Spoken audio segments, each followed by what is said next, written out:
cheapest gas in town? And which supermarket gives you the most bang for your buck?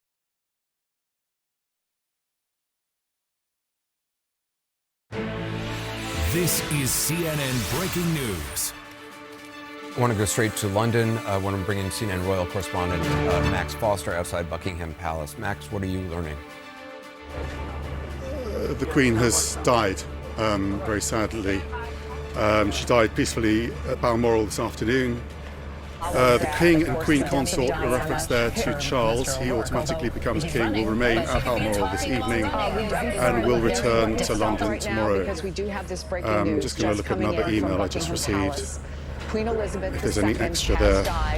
No, the Queen has died, and long live the King. Has been at Balmoral Castle in Scotland. Of course, we showed you her family traveling there to be by her Queen side. Elizabeth II, age of 96. She was, of course, a symbol of strength and resolve for generations. She was an influential global presence for decades, and of course, Britain's longest ruling monarch, the world's second longest ruling monarch in history. Her reign spanning 70 years. We just received a tweet from the royal family saying the Queen died peacefully at Balmoral this afternoon. The King and the Queen Consort will remain at Balmoral this evening and will return to London tomorrow. This, of course, something that has been a great subject. She had been on the throne for 70 years, and certainly this year as well. We just saw her celebrate 70 years with the new Prime Minister. Something we have never seen. NBC's Kirsten. We have to pause for a moment here.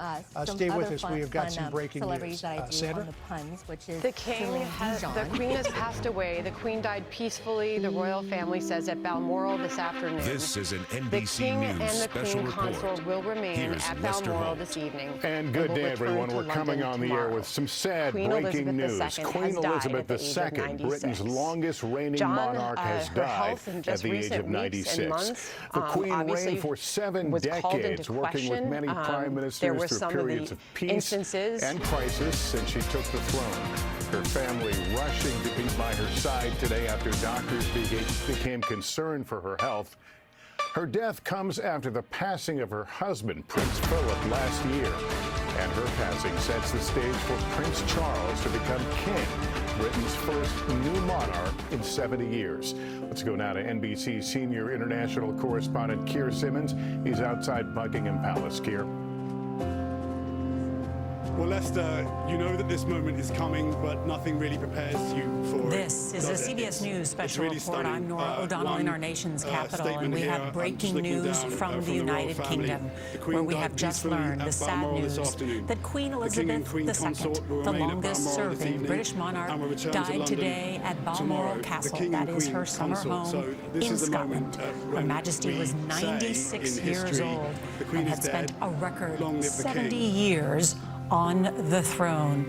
We want to show you live pictures from Buckingham Palace, her home for decades. We just received the news from the royal family.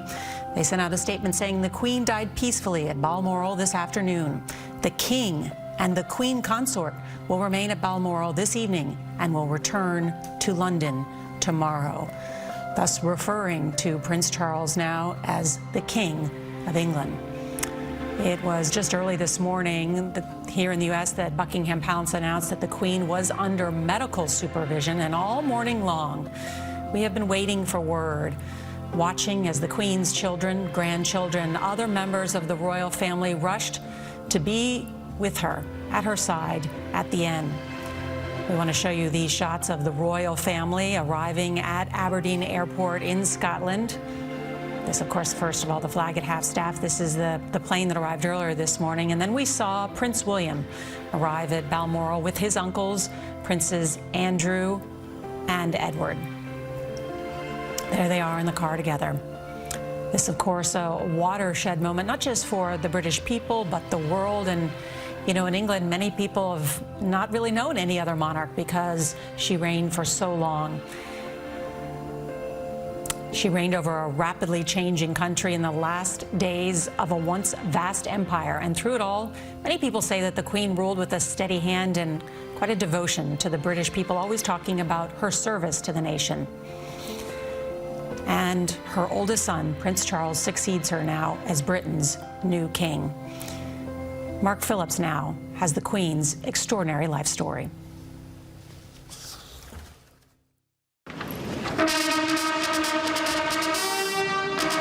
She was not born to be queen, but she became so much more than the ceremonial head of state of a mid-sized European country.